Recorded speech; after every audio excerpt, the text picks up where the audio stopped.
नमस्कार दोस्तों, मेरा नाम मनोज कुमार फ्रॉम हिमाचल प्रदेश, ज़िला चंबा। तो हमारे जो पहाड़ों में खेती हम जो बैलों से कैसे करते हैं, आज की वीडियो में आप सबको मैं ये सब दिखा रहा हूँ। तो हमारे पहाड़ों पे जो स्टेप फार्मिंग होती है, उसमें हमारी जो खेती होती है, हम बैलों से हल चलाकर ही जो है अपने खेत जोतते हैं। तो एक तरफ आजकल जो है हमारे पहाड़ों पे घास कटाई का काम चला हुआ है, दूसरी तरफ जो है मक्की इकट्ठी करने का काम पड़ा हुआ है, और तीसरी तरफ जो है ये इन खेतों में जब खाली हो जाते हैं तो अगली फसल जो है लगानी है, उसका भी काम जो है पड़ा हुआ है। तो अभी हमने मक्की की फसल को जो है निकाला है, और अभी जो अगली हमारी फसल है इसमें हम सरसों और जौ लगाएंगे, क्योंकि ये बहुत ही हाइट के ऊपर जो है हमारी खेती है। तो इसमें अगर हम दूसरी और फसल लगाते हैं गेहूं वगैरह, तो वो पकती नहीं है। तो जो ये जौ और सरसों है तो ये जो है जल्दी पक जाते हैं। तो यहाँ पर हमारी एक मक्की की फसल और दूसरी सरसों की फसल, ये दो ही फसलें हम इन खेतों से लेते हैं। तो जो नीचे के हमारे खेत हैं, जब यहाँ से थोड़ी सी हमारी हाइट नीचे कम हो जाती है, वहाँ हम साल में दो फसलें ले सकते हैं, एक गेहूँ की और एक जो है मक्की की। तो वहाँ पर हमारी दो फसलें हो जाती हैं। तो यहाँ पर हमारी एक ही फसल होती है। यहाँ टॉप के ऊपर हमारी जो एक भुट्टे की फसल ही हम लेते हैं प्रॉपर तरीके से, और जो है अगर दो फसलें हम लेते हैं तो हमारी कोई भी फसल नहीं हो पाती है, क्योंकि यहाँ टेम्परेचर जो है इतना कम होता है। तो पहाड़ों पे जो है बहुत ही मेहनत से जो है काम होता है। तो ये देखो हल और बैल जो है इन्हीं से खेती होती है। बहुत ही मेहनत का काम इन स्टेप फार्मिंग में किया जाता है। बहुत छोटे छोटे जो है खेत होते हैं, अगर थोड़ी सी लापरवाही हो जाए तो हमारे जो बैल वगैरह नीचे भी लटक जाते हैं। बहुत ही सावधानी से हल हमें चलाने पड़ती है। तो ये देखो, अगर हम यहाँ पे छोटे छोटे हमें बैल रखने पड़ते हैं, अगर ज़्यादा हमारे बड़े साइज़ के बैल होते हैं तो हम उनको जो है टर्न नहीं कर पाते हैं, और वो यहाँ पे घूम भी नहीं सकते हैं। इसलिए हमारे जो गाय वगैरह और जो बैल होते हैं वो छोटे छोटे ही हम रखते हैं। सबसे जो छोटी नस्ल होती है, इसको देसी पशु भी बोलते हैं। तो हम जो है देसी गाय और देसी ही जो बैल हमारे होते हैं छोटे छोटे, उन्हीं से हमारी खेती होती है। तो इन जो खेतों की हाइट होती है हमारी 10 से 15 से 20 फुट की हाइट भी होती है। तो अगर हमारे जो ज़्यादा लंबे बैल होंगे तो वो यहाँ पे घूम नहीं सकते हैं, और अगर मान लो कोई हल चलाने वाला या बैल नीचे कोई लटक गया तो कोई हादसा भी हो सकता है। तो हमारी जो खेती होती है वो बारिश के ऊपर ही डिपेंड होती है। अगर हम अभी हल नहीं चलाते हैं और 2-4 दिन का वेट करते हैं तो हमारी फसल नहीं हो सकती है, क्योंकि बारिश के ऊपर हमारी खेती डिपेंड होती है।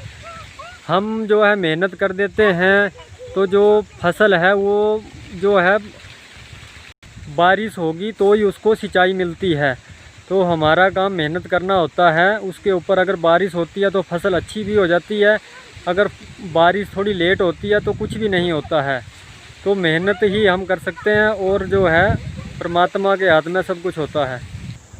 तो 2 दिन से मैं वीडियो भी अपलोड नहीं कर पाया था, क्योंकि आजकल काम का बोझ हमारे ऊपर इतना है कि सुबह 4 बजे से लेके जो है रात के 10-10 भी हमें काम करते जो है हो जाते हैं। क्योंकि हर एक काम जो है फसल को काटना, उसको ढोना, फिर मक्की काटना, उसको भी संभाल के रखना, तो बहुत ही ज़्यादा मेहनत का काम है। और जो हमारे खेत खाली हो गए हैं उनमें जो है फसल भी अगली लगानी है। तो बहुत ही आजकल हमारे ऊपर लोड होता है। तो अगर हम थोड़ा सा भी और लेट हो जाते तो हमारा जो बीज होता है वो चींटियाँ ही खा जाती है, फिर हमारी फसल जो है होती नहीं है। तो इसलिए हर काम को जो है अभी ध्यान में रख के जो है पूरा टाइम टेबल से काम करना पड़ता है। जैसे ही खेत खाली होता है उसमें हम हल चलाकर जो है अगली फसल जो है उसमें तुरंत लगाने पड़ती है हमें। नहीं तो सिंचाई का हमारे पास कोई साधन नहीं है, तो हमारी जो है फिर पूरे साल की मेहनत जो है बेकार चले जाती है। इसलिए बिल्कुल टाइम का हमें पूरा ध्यान रख के जो है आजकल काम करना पड़ता है। किसी को एक दूसरे के साथ बात करने की भी फुर्सत नहीं होती है, क्योंकि हर एक चीज़ का अभी हमें जो है टाइम का बहुत ही ज़्यादा ध्यान रखना पड़ता है। तो थकावट भी बहुत ज़्यादा हो जाती है, तो फिर इतना टाइम हमें मिलता नहीं है आजकल। तो देखो जो अभी खेत खाली नहीं हुए हैं वो वैसे ही हैं, और जो जैसे खेत खाली हो जाएगा उसमें तुरंत से हम जो है अगली फसल लगा देंगे। तो इसमें हमने अभी जो और सरसों की खेती की हुई है। तो पहाड़ों में जो हमारा सितंबर महीना होता है, साल भर में सबसे ज़्यादा जो काम है इसी महीने में जो है हमारे गांव में होता है। तो सबसे ज़्यादा जो है बिजी हमारा जो है ये सितंबर महीना ही होता है। तो ये अभी हमने इसमें बीज लगा दिया है, और उसको ऊपर से ये जो हमारा जो ये लकड़ी का फट्टा है इससे हमने बीज को ढक दिया है, ताकि पक्षी वगैरह या चिंटियाँ वगैरह जो हैं बीजों को उठा के ना लेके चला जाए। तो ये हमने ऊपर से इसको जो है, हम इसको क्या डाह बोलते हैं इसको, तो इसके साथ हम जो है ये मिट्टी थोड़ी थोड़ी ऊपर से ढक जाएगी, तो नीचे जो है बीज सारे ढक जाएंगे। तो इससे जो है हमारी चींटियाँ वगैरह या पक्षी वगैरह जो है बीजों को उठा के नहीं लेके जा सकते हैं। तो ये खेत जो है पूरा हमने जोत लिया। तो बच्चे को जो शौक़ लगा हुआ है तो वो जो है जैसे गाड़ी में बैठते हैं तो वो देखो बैठ के जो है चला गया है।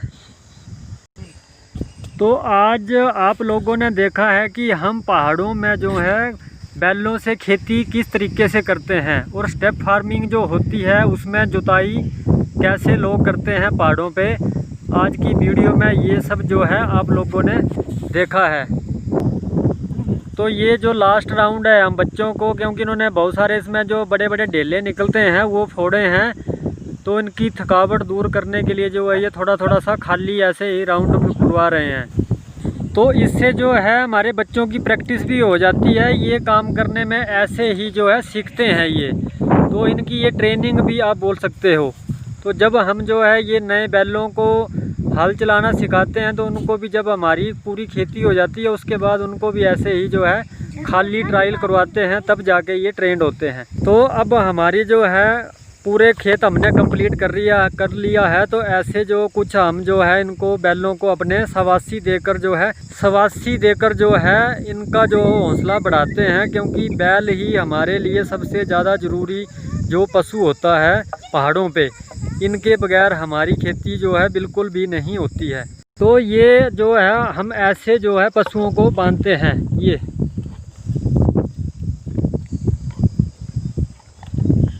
तो ये जो बैलों के गले में हम डालते हैं इसको हम जुंगड़ा बोलते हैं। तो इसको नीचे जो है ऐसे कुछ ये रस्सी हमने लगाई होती है।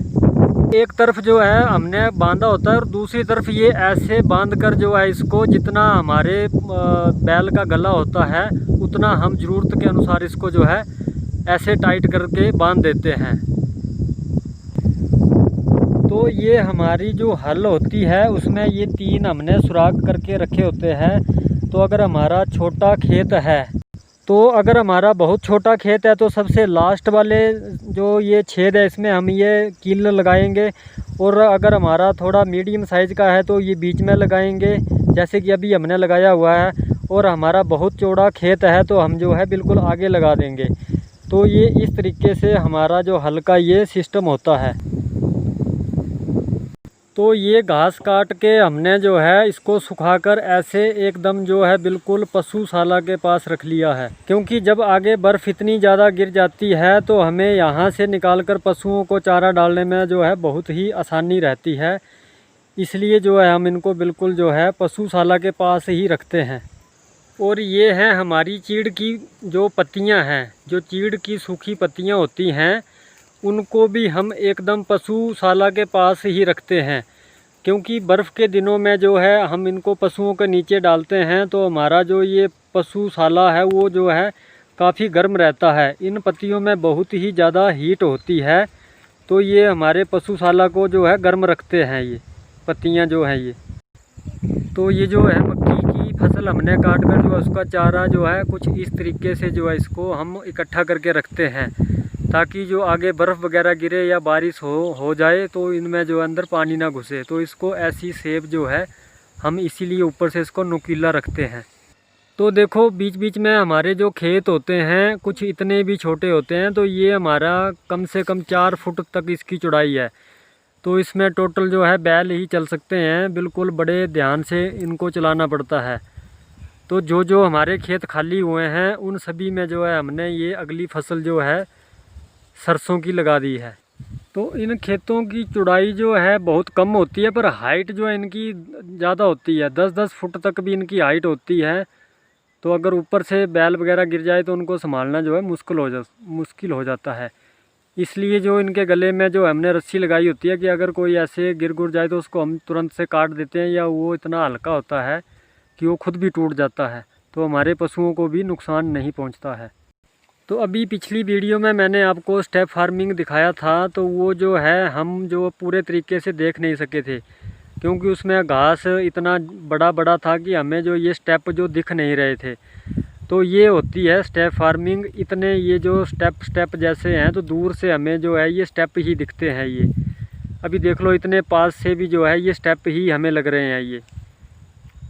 तो ये देखो, अब जो है हमें पूरे स्टेप जो है दिख रहे हैं। तो ये है स्टेप फार्मिंग, इसको स्टेप फार्मिंग बोलते हैं। छोटे बड़े बूढ़े सभी को जो है आजकल जो है बहुत ही मेहनत जो है करने पड़ती है। तो जो हमारे ये खेत खाली हुए थे उसमें हमने ये सारी बिजाई कर दी है। तो अब जैसे यहाँ पे सरसों वगैरह लगेगी तो और भी अच्छे जो है हमें सामने के व्यूज़ दिखने स्टार्ट हो जाएंगे। सरसों के साथ ये खेत और भी बहुत ज़्यादा जो है प्यारे हमें दिखेंगे। तो अभी तक हमने देखा कि हमारे जो पीछे कितनी पहाड़ों पे ग्रीनरी थी। तो अभी देख लो, पहाड़ जो हमारे आने वाले जो है 10 से 15 दिनों में कुछ ऐसे कलर के हो जाएंगे। फसल जो है कट चुकी है और जो घास था हमारा उसको भी हमने काट लिया है। तो अब आने वाले जो है 10 से 15 दिनों में हमें पहाड़ों का जो कलर है कुछ इस तरह से दिखेगा। तो ठीक है भाइयों, जिन लोगों ने अभी तक मेरा चैनल सब्सक्राइब नहीं किया है कृपया सब्सक्राइब कर लें, ताकि मैं हिमाचल प्रदेश से आपको हर मौसम की जो है यहाँ से जो जानकारी देता रहूँगा। और घंटी का बटन जो है ज़रूर दबाएं। तो ठीक है दोस्तों, बहुत सारे लोगों ने अभी तक चैनल को सब्सक्राइब नहीं किया है, कृपया सब्सक्राइब कर लें, ताकि आपको हर मौसम की जो है हिमाचल प्रदेश से मैं जानकारी देता रहूँगा। तो ठीक है दोस्तों, नमस्कार, जय माता दी, जय भारतवर्ष।